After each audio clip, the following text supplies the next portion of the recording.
اللہ اللہ اللہ اللہ اللہ اللہ۔ السلام علیکم ورحمۃ اللہ وبرکاتہ۔ نحمده ونصلی علی رسولہ الکریم، اما بعد۔ قال اللہ تبارک وتعالی فی القرآن المجید والفرقان الحمید۔ اعوذ باللہ من الشیطان الرجیم، بسم اللہ الرحمن الرحیم۔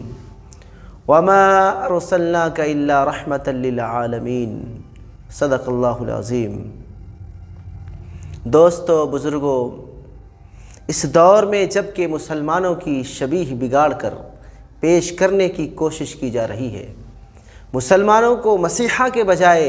قاتل اور صلح پسند کے بجائے جنگجو، امن پسند کے بجائے شدت پسند سے متعارف کرایا جا رہا ہے، دشمنان اسلام کو یہ بات ذہن نشی کر لینی چاہیے کہ مسلمان کبھی شدت پسند نہیں ہو سکتا، کبھی جنگجو نہیں ہو سکتا، کیونکہ اس کا رشتہ نبی رحمت صلی اللہ علیہ وسلم سے ملتا ہے، جو صرف انسانیت ہی کے لیے نہیں بلکہ سارے عالم کے لیے رحمت بنا کر مبعوث کیے گئے، جن کی رحمت کا اثر صرف انسانوں تک ہی محدود نہیں تھا بلکہ اس سے متجاوز ہو کر چرند پرند درند تمام حیوانات کے لیے عام تھا۔ لوگ آج حیوانات کے لیے، ان کے تحفظ کے لیے کیا قانون بنائیں گے اور ان کے کیا حقوق ادا کریں گے؟ چنانچہ ہم دیکھتے ہیں کہ لوگوں نے بہت سارے ایسی تنظیمیں بنائی جو جانور کے تحفظ کے لیے کہ اس کو کوئی دکھ نہ پہنچائے، کوئی تکلیف نہ پہنچائے، لیکن قربان جائیے پیارے آقا صلی اللہ علیہ وسلم پر کہ آج سے 1400 سال پہلے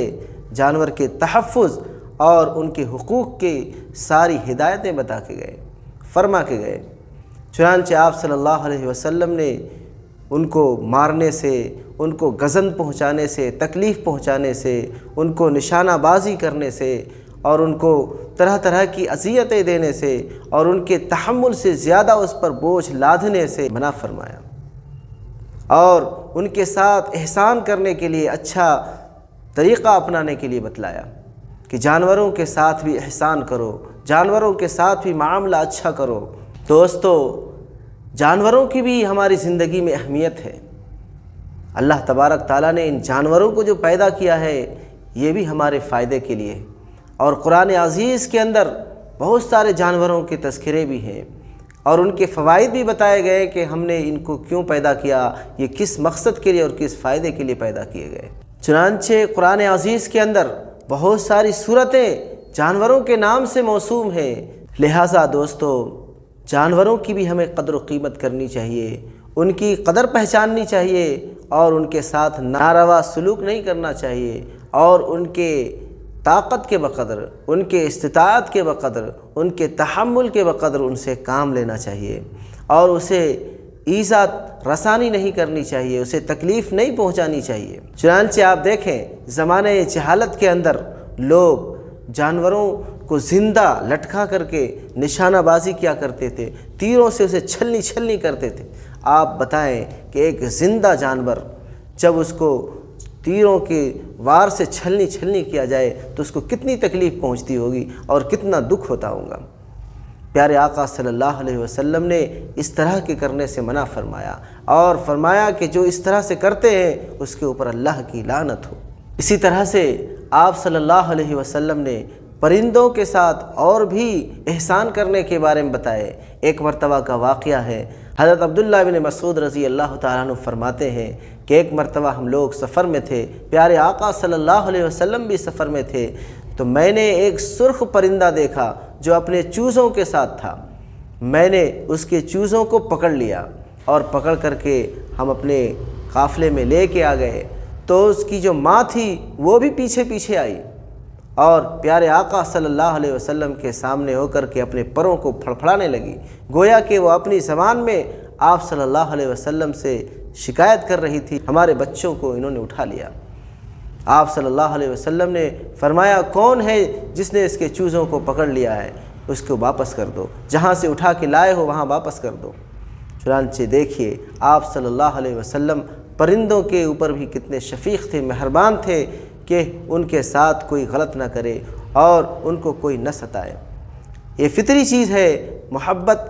اپنے بچوں سے، اپنے اولاد سے ہر کسی کو ہوتی ہے۔ اللہ تبارک تعالیٰ نے پرندوں کے اندر بھی، درندوں کے اندر بھی، چرندوں کے اندر بھی، جو چرنے والے جانور ہوتے اس کے اندر بھی رکھی، اور ہر کسی نے اس کا مشاہدہ کیا۔ بخاری شریف کے اندر ایک حدیث ہے کہ جب اللہ تبارک تعالیٰ نے رحمت کو پیدا کیا تو اس کے 100 حصے بنائے، ان میں سے 99 حصے اللہ تبارک تعالیٰ نے اپنے پاس رکھ لیے، اور ایک حصہ اللہ تبارک تعالیٰ نے اپنی پوری مخلوق میں تقسیم کر دیے۔ وہی ایک حصہ ہے جس کی وجہ سے ساری مخلوق اللہ کی جو ہے اپنے لوگوں سے، اپنے جو بھی ان کے ریلیٹیو ہیں، جو بھی ان کی اولادیں ہیں، جو بھی چیز ہیں، ان سے محبت کرتی۔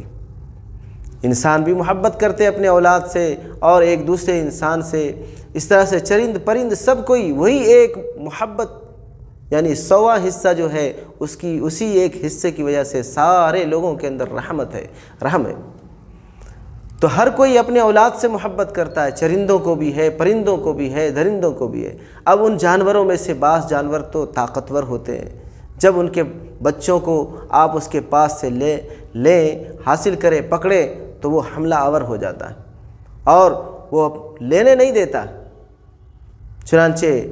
بہت ساری مرغیاں ہوتی، اس کے چوزے کو آپ پکڑنے جائیں تو وہ حملہ آور ہو جاتی، نوچنے کے لیے دوڑتی ہے، کاٹنے کے لیے دوڑتی ہے۔ بلی کے بچے کو بلی کے سامنے سے آپ لے کے دکھائیں، اسی طرح سے کتے کے بچے کو ہے آپ اس کے سامنے سے لے کے دکھائیں، نہیں لے سکتے، وہ لوگ کاٹنے کے لیے دوڑتا۔ لیکن بعض جانور ایسے ہوتے، کمزور ہوتے ہیں، جو اپنا دفاع نہیں کر سکتے، حملہ آور نہیں ہوتے، جیسے کہ پرندے ہیں۔ لیکن پھر بھی بعض پرندے ایسے ہیں جو کاٹنے کے لیے دوڑتے ہیں۔ اب جو بالکل کمزور ہیں تو بیچارے وہ تو اپنے دل کے اندر گھٹ کے رہ جاتے ہیں۔ لیکن پیارے آقا صلی اللہ علیہ وسلم کا وہ وقت تھا، وہ پرندہ جو ہے آپ صلی اللہ علیہ وسلم کے پاس آ کر شکایت کی تو آپ صلی اللہ علیہ وسلم ان کے احتجاج کو سمجھ گئے کہ یہ کیا کہنا چاہ رہا ہے، یہ پرندہ کیا کہنا چاہ رہا ہے۔ تو آپ صلی اللہ علیہ وسلم نے اس پرندے کی داد رسی کی اور ان کے احتجاج کو قبول کرتے ہوئے ان کی مدد فرمائی اور یہ کہا کہ جس نے اس کے چوزے کو اٹھایا ہے اس چوزے کو واپس کر دے۔ اسی طرح سے عرب میں ایک دستور تھا، یعنی ان لوگوں کا ایک طریقہ تھا کہ زندہ جانور کو مسلح کر دیتے تھے، یعنی زندہ جانور ہے اس کے ہاتھ کو کاٹ دے یا پیر کو کاٹ دیں، اس کے بدن کو لوہا گرم کر کے داغ دیں، یہ طریقہ تھا اور وہ اس طرح سے کرتے تھے، خوش بھی ہوتے تھے اس طرح سے۔ آپ صلی اللہ علیہ وسلم نے اس سے بھی منع فرمایا۔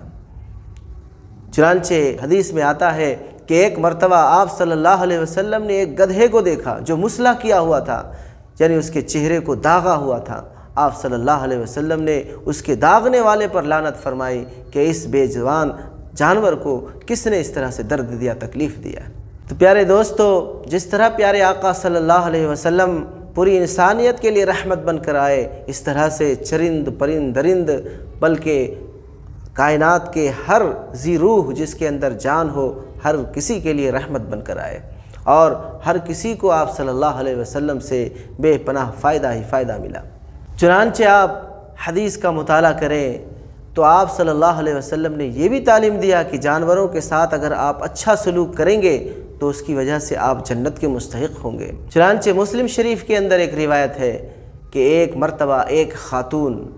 جو کہ کوئی زیادہ اچھی نہیں تھی، بری خاتون تھی، لیکن انہوں نے ایک مرتبہ ایک جانور پر بلکہ وہ کتے پر رحم کی تھی، جس کی وجہ سے اللہ تبارک تعالیٰ نے اسے بخش دیا۔ اور واقعہ ہوا یوں تھا کہ وہ ایک مرتبہ کنویں پر گئی پیاس بجھانے کے لیے، اس کو پانی کی پیاس لگی تھی، پانی پینے کے لیے گئی تو وہاں دیکھا کہ ایک کتا پیاس کے مارے سسک رہا ہے، دم توڑنے کے قریب ہے۔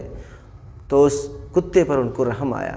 اس کنویں پر کوئی ڈول نہیں تھا، کوئی رسی نہیں تھی، انہوں نے اپنی اوڑھنی کو رسی بنا لیا اور پیر میں موزہ پہنی ہوئی تھی چمڑے کی، جس کو خف کہا جاتا ہے عربی میں، انہوں نے اس اوڑھنی کو اس خف میں باندھا اور اس سے پانی نکال کر اس پیاسے کتے کو پانی پلائی اور اس کے پیاس کو بجھایا۔ تو وہ جھرجھری لے کر کے اٹھا اور اس کے قدم کو چاٹنے لگا، اس کے پیر کو چومنے لگا۔ ان کے احسان سلوک کا انہوں نے اس طرح سے جواب دیا۔ پیارے آقا صلی اللہ علیہ وسلم نے فرمایا کہ میں نے اس خاتون کو جنت میں دیکھا، تو دیکھا آپ کہ ایک وہ جانور جو کہ بالکل نجس العین ہے، بالکل ناپاک ہے، اس کا جوٹھا بھی ناپاک ہے، یہاں تک کہ اگر وہ کسی برتن میں منہ ڈال دے تو فقہائے کرام کہتے ہیں کہ جب تک 7-8 مرتبہ اس کو اچھی طرح سے نہ دھو لو تو وہ برتن پاک نہیں ہوتا۔ اس کے ساتھ بھی احسان سلوک کرے تو اللہ تبارک تعالیٰ کے یہاں یہ مقام ملتا کہ اللہ تعالیٰ اسے جنت نصیب فرما دیتے۔ اور یہ بے زبان جانور کو ستانے میں بھی اللہ تبارک تعالیٰ کبھی گرفت کر لیتے ہیں، پکڑ لیتے ہیں، مواخذہ ہو جاتا ہے۔ چنانچہ حدیث میں ہے، بڑا مشہور واقعہ ہے کہ ایک خاتون تھی جو بڑی عبادت گزار تھی، نیک تھی، صالح تھی، انہوں نے ایک بلی پالی تھی، لیکن بلی کو وہ کھانا نہیں دیتی تھی۔ وہ بلی کیا ہوتی تھی، گھر سے بار بار بھاگ جایا کرتی تھی، تو وہ پکڑ کے لاتی اور پھر اس کو اپنے گھر میں بند کر دیتی تھی، رسی میں باندھ دیتی تھی۔ اب وہ بلی بھوکی پیاسی، کھانا نہ ملنے کی وجہ سے کمزور ناتواں ہو گئی، اور ایک دن ایسا ہوا کہ وہ بلی مر گئی۔ پیارے آقا صلی اللہ علیہ وسلم نے اس خاتون کے بارے میں فرمایا کہ میں نے اس خاتون کو جہنم میں دیکھا۔ تو آپ نے دیکھا کہ اگر کوئی انسان جانور کے ساتھ بدسلوکی کرے اور ان کو تڑپائے اور ان کو تکلیفیں دے، اذیتیں دے، تو اس کی وجہ سے اللہ تبارک تعالیٰ ناراض ہو جاتے ہیں، اور اگر گرفت کرنا چاہے تو اسے جہنم میں بھی ڈال سکتے ہیں۔ اور اگر ان کے ساتھ احسان سلوک کرے تو اللہ تبارک تعالیٰ اس کے احسان کو قبول کر کے اس کے بدلے میں جنت بھی عطا فرما سکتے ہیں۔ اس لیے پیارے آقا صلی اللہ علیہ وسلم کی تعلیم یہ ہے سارے انسانیت کے لیے کہ وہ جانوروں کے ساتھ بھی اچھا سلوک کرے۔ ایک مرتبہ پیارے آقا صلی اللہ علیہ وسلم ایک باغ کے اندر تشریف لے گئے، تو وہاں دیکھا کہ ایک اونٹ ہے۔ اونٹ نے جب آپ صلی اللہ علیہ وسلم کو دیکھا تو آپ صلی اللہ علیہ وسلم کے سامنے سجدہ ریز ہو گیا، اور انہوں نے اپنی زبان میں آپ صلی اللہ علیہ وسلم سے شکایت کی، اپنے مالک کی شکایت کی کہ میرا مالک مجھ سے کام زیادہ لیتا ہے اور مجھے اس طرح سے کھلاتا پلاتا نہیں ہے۔ آپ صلی اللہ علیہ وسلم نے اس اونٹ کے مالک کو بلایا اور ان کے ساتھ رحم کرنے کے لیے کہا کہ ان کے ساتھ رحم کرو اور ان کے تحمل سے زیادہ کام نہ لو، اور جس طرح سے اسے کام لیتے ہو اس طرح سے اس کی دیکھ بھال بھی کرو۔ محترم ناظرین، اس طرح کے واقعات کتب احادیث کے اندر بھرے پڑے ہوئے ہیں۔ چنانچہ بعض جانور ایسے ہیں جن کے بارے میں آپ صلی اللہ علیہ وسلم نے حکم صادر فرمایا کہ انہیں قتل کرو، لیکن مارنے میں بھی آپ صلی اللہ علیہ وسلم نے نرمی برتنے کے لیے کہا ہے۔ چنانچہ اب دیکھیے، سانپ ہے، بچھو ہے، اسی طرح سے چھپکلی ہے، یہ موذی جانور ہے، تکلیف پہنچانے والی جانور ہے۔ آپ صلی اللہ علیہ وسلم نے چھپکلی کے بارے میں، گرگٹ کے بارے میں یہ فرمایا کہ اگر تم اسے دیکھو اور مارنا چاہ رہے مارنا ہے تو ایک وار میں مارو، ایک وار میں مار دیے تو تمہارے لیے زیادہ نیکی، اور اگر دوسرے وار میں مارے تو تمہاری نیکیاں کم ہو جائے گی۔ تو یہ اس لیے فرمائے تاکہ مارنے والا اس کے مارنے میں شدت نہ برتے اور تڑپا تڑپا کے نہ مارے، بلکہ ایک ہی وار میں اس کو ختم کرنے کی کوشش کرے۔ اس لیے آپ صلی اللہ علیہ وسلم نے فرمایا کہ اگر پہلی وار میں مارے تو تمہارے لیے اتنی نیکی، دوسری بار میں مارے تو پھر کم ہو جاتی، پھر تیسری بار میں مارے تو اس سے بھی کم ہو جاتا، کیونکہ اب زیادہ بار میں جتنا ماریں گے اتنی تکلیف جانور کو زیادہ ہوگا۔ تو مارنے کا حکم ان کی ایذا کی وجہ سے، تکلیف رسانی کی وجہ سے دیا گیا ہے، کیونکہ یہ جانور ایسے ہوتے ہیں کہ اگر آپ اسے نہ ماریں گے تو وہ آپ کو ڈس لیں گا یا پھر آپ کو کسی نہ کسی طریقے سے تکلیف پہنچانے کی کوشش کرے گا۔ اب سانپ ہے، آپ سانپ کے ساتھ رحم کریں گے تو وہ تو سانپ ہے، اس کی خصلت ہے ڈس لینا، آپ رحم کریں گے لیکن وہ تو آپ کو ڈس لے گا۔ بچھو ہے، اس لیے آپ صلی اللہ علیہ وسلم نے اسے قتل کرنے کے لیے فرمایا، کیونکہ اس سے انسانیت کو تکلیف پہنچتی۔ لیکن اس کا مطلب یہ نہیں ہے جنگل میں جایا جائے اور ڈھونڈ ڈھونڈ کر کے سانپ کو قتل کیا جائے، نہیں، بلکہ وہ اپنی جگہ پہ ہے، ان کو وہاں جا کر نہیں مارنا چاہیے، بلکہ اگر انسانیت جہاں آدمی بستے ہیں وہاں سانپ آ جائے تو پھر وہاں مارنے کا ہے۔ جنگل میں جا کے ڈھونڈ ڈھونڈ کے مارنے کی ضرورت نہیں ہے، وہ آپ کو کوئی تکلیف نہیں پہنچا رہا۔ اس لیے آپ صلی اللہ علیہ وسلم نے فرمایا اقتلوا الموذی قبل الایذاء، تکلیف پہنچانے سے پہلے موذی جانور کو قتل کرو۔ تو جنگل میں ہے تو وہ مجھے کیا تکلیف پہنچا رہا ہے؟ ہاں، اب ہماری آبادی میں آ جائے تو یقیناً کسی نہ کسی کو تکلیف پہنچائے گا، جب مارنے کا حکم ہے۔ اب چھپکلی ہے، چھپکلی بھی بہت زہریلی چیز ہوتی ہے، ان کو بھی مارنے کا حکم دیا گیا ہے، پالنے کا حکم نہیں دیا گیا، اور یہ بڑی خبیث جانور ہوتی، یہ اکثر انسان کی دشمنی اور انسان کی بغض و عداوت اپنے دل کے اندر رکھتی اور کھانے پینے کی اشیاء میں گرتی ہے۔ اگر ناگہاں کبھی کھانے کی چیز میں گر جائے اور لوگ اس کو نہ دیکھے تو اس کے اندر اتنا زہر ہوتا ہے کہ اگر وہ کھانا کھا لیا جائے تو پھر انسان کی موت بھی واقع ہو سکتی ہے۔ اب دیکھیں کہ وہ جانور جن کو قتل کرنے کا حکم دیا گیا، آپ صلی اللہ علیہ وسلم نے ان کے بارے میں بھی ہدایت دی، رہنمائی فرمائی کہ ان کو قتل بھی کرو تو اتنا بے رحم نہ بن جاؤ کہ بڑے دردناک انداز سے اس کو قتل کرو، اس کو جلا نہ دو، بلکہ اگر مارنا ہے تو ایسا مارو کہ ایک وار میں قتل ہو جائے، ایک ہی وار میں مر جائے، ختم ہو جائے۔ اسی طرح سے بعض جانور ایسے ہیں جن کو کھایا جاتا ہے، حلال کر کے ان کو ذبح کر کے ان کو کھایا جاتا ہے، اللہ تبارک تعالیٰ نے اسے کھانے کے لیے بنایا ہے، جیسے بکریاں ہیں، مرغیاں ہیں، بعض سارے پرندے ہیں جس کا کھانا حلال ہے۔ اس کے ذبح کرنے میں بھی پیارے آقا صلی اللہ علیہ وسلم نے تاکید فرمائی کہ کس طرح سے ذبح کرنا ہے۔ ایسا نہیں کہ بکرے کو کھڑا کر لیے اور آپ چھری تیز کر رہے ہیں اس کے سامنے، کیونکہ جانوروں کو بھی اس چیز کا شعور ہے، احساس ہو جاتا ہے کہ اب مجھے کیا ہونا ہے اور کہاں جانا ہے۔ چنانچہ آپ دیکھتے ہوں گے کہ بہت سارے جانور جب اس کے سامنے چھری کو تیز کیا جاتا ہے یا کسی جانور کو اس کے سامنے ذبح کیا جاتا ہے تو وہ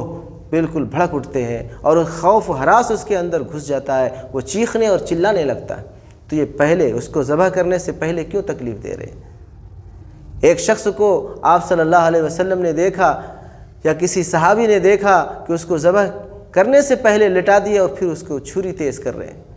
تو پھر فرمایا گیا کہ اس کو ذبح کرنے سے پہلے کیوں ان کو تکلیفیں دے رہے ہیں، کیوں اذیتیں دے رہے ہیں؟ اس لیے لٹانے سے پہلے چھری کو تیز کر لو اور پھر اس کو ذبح کرو، اور ذبح کرنے میں بھی اچھی طرح ذبح کرو۔ ایسا نہیں کہ تھوڑا سا کٹ کر دیے، اس کے اندر جان باقی ہے، وہ تڑپ رہا ہے بہت دیر تک، نہیں، بلکہ 4 رگ ہوتے ہیں، ان چاروں کو کاٹنا چاہیے تاکہ دم ان کا آسانی سے نکل جائے۔ جیسے دونوں طرف ایک موٹی رگ ہوتی ہے خون کی اور ایک کھانے اور پینے کی نلی ہوتی ہے، ان چاروں کو کاٹنا چاہیے، اور اگر ان چاروں میں سے 3 کٹ جائے تو حلال تو ہو جاتا ہے، لیکن اگر چاروں کٹ جائے تو ان کی روح کو نکلنے میں سکون ملتا ہے اور زیادہ تڑپ نہیں ہوتی، زیادہ تکلیف نہیں ہوتی ہے۔ تو پیارے آقا صلی اللہ علیہ وسلم نے جانور کے معاملے میں بھی یہ فرمایا کہ اگر وہ کھانے والا جانور ہے تو اس کو حلال کر رہے، ذبح کر رہے ہیں تو اس کو ذبح کرنے میں بھی اس طرح ذبح کرو تاکہ اس کو تکلیف کم پہنچے۔ تو پیارے آقا صلی اللہ علیہ وسلم صرف انسانیت ہی کے لیے رحمت بن کر نہیں آئے، بلکہ سارے جہاں کے جو بھی مخلوق ہے ان ساری مخلوقات کے لیے پیارے آقا صلی اللہ علیہ وسلم رحمت بن کر آئے، جانوروں کے لیے بھی رحمت بن کر کے آئے، چرند پرند درند سب کے لیے رحمت بن کے آئے۔ تو آپ صلی اللہ علیہ وسلم کی ان تعلیمات پر قربان جائیں۔ پیارے آقا صلی اللہ علیہ وسلم نے 1400 برس پہلے یہ ساری تعلیمات اپنی امت بلکہ پوری انسانیت کو سکھلا کے گئے۔ اللہ تبارک تعالی ہم سبوں کو پیارے آقا صلی اللہ علیہ وسلم کی ان پیاری پیاری تعلیمات پر چلنے کی توفیق نصیب فرمائے، اور ہمیں بھی سارے انسانیت اور اللہ کی تمام مخلوق کے ساتھ رحم کرنے کی اور ان کے ساتھ اچھا سلوک کرنے کی توفیق نصیب فرمائے۔ آمین۔ وما علینا الا البلاغ۔ السلام علیکم ورحمۃ اللہ وبرکاتہ۔